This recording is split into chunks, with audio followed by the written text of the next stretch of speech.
Okay, for the recording of the various statistics that I need to proceed with, I've made myself a chart and a list of things to be filled in. And this is the bore. And I will end up adding an inch to that for the hammer length before I cut the tails. So other things to be measured. One important one is the hang distance, how far from the center. And these are replacement hammers, and there's a little disagreement in one place, but the majority of them indicate 5.0625. And of course, for, practically speaking, I'll set it to this, but it'll be plus or minus, certainly the 5/10,000ths. Okay, so then I marked that down. And another thing I'm going to measure is the, and this would be for ordering parts, which I've already done, but just to show you, I'm measuring from the center of the molding. It's a measurement made in millimeters, and 15.5 is what I think it is going to be. And, it sure looks like it. And what I've ordered are 16 millimeters. So that gives me, it borrows just a little from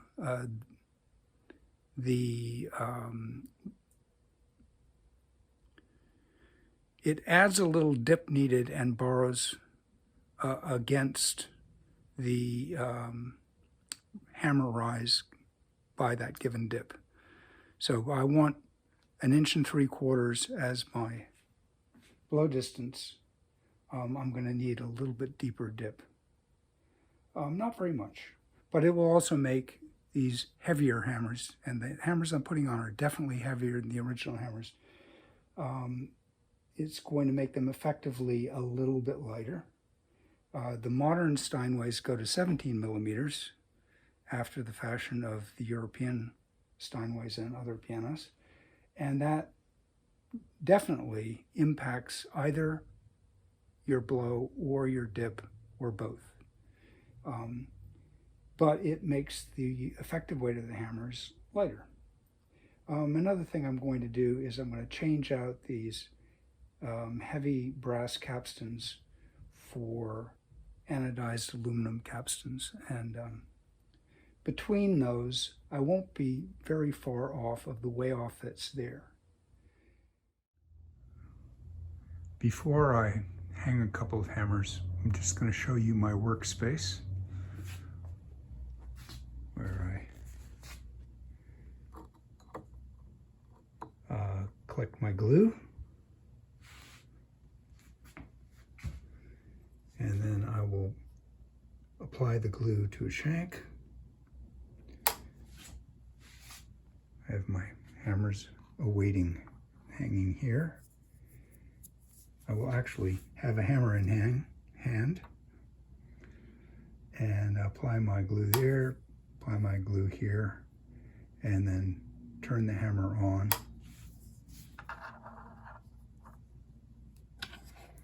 And then check my work with Hammer Square Lite. The regular Hammer Square doesn't have enough room to fit in. Now, speaking of room to fit in, when I get to a certain point, the shoulder guide is going to collide with the ends of the shanks. And in fact, it's going to be worse than what's seen here, because I've got a line that works for this section down to here, but then I'm going to have to adjust the line a little because the shape of the hammers gets thinner at the very top. Okay, I'm just going to show the setup and use of the stops. Bring the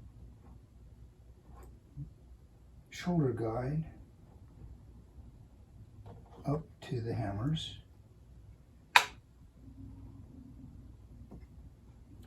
Needs to tap at the bottom.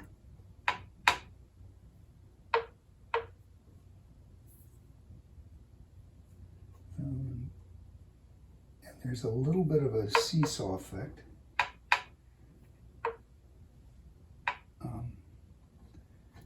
But there we have the positioning of the guide rail.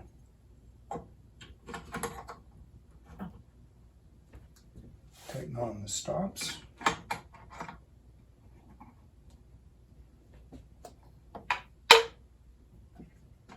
Now I can get out of my way as I hang the hammer and bring it back to make sure it's in the right place. Okay.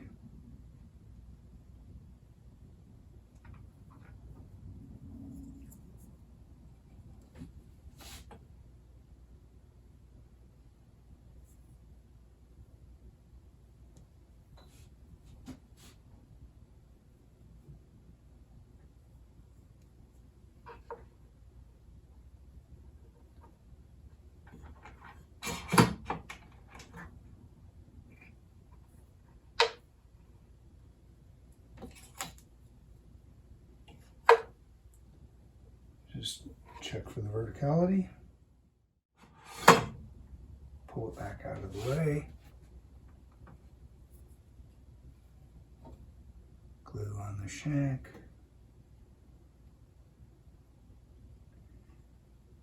Glue in the bore hole.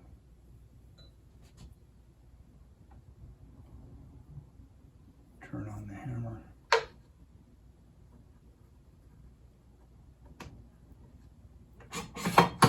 Bring up the guide rail. Check the verticality.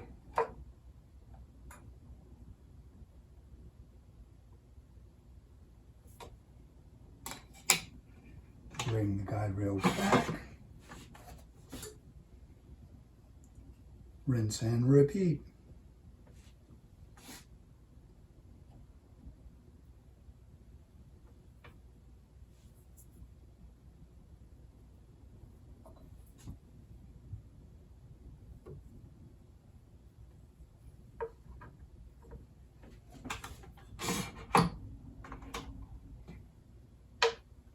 That tap means I'm in the right place.